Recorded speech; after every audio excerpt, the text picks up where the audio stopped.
Hello అందరికి.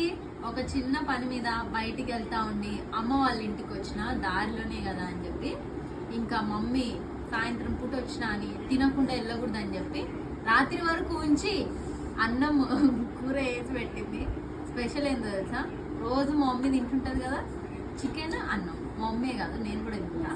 కానీ మా మమ్మీ రోజు వేడి వేడి అన్నం మీకు కిచెన్లో చూపిస్తుంది కదా, ఈ రోజు నేను చూపిస్తున్నా మా మమ్మీ చేసిన చికెన్ కూర అండ్ అన్నము. మా అమ్మ అయితే కాలేది కూడా తినేస్తుంది.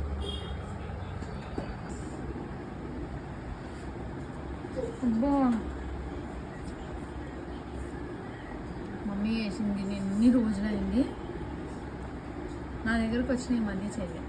అదేందో చేసినా కూడా ఆడ కూర టేస్ట్ వేరేలాగా అనిపిస్తుంది, ఈడ వేరేలాగా అనిపిస్తుంది. ఈడ మమ్మీ టేస్ట్ ఆడ రాదు, అది మమ్మీ చేసినా కూడా.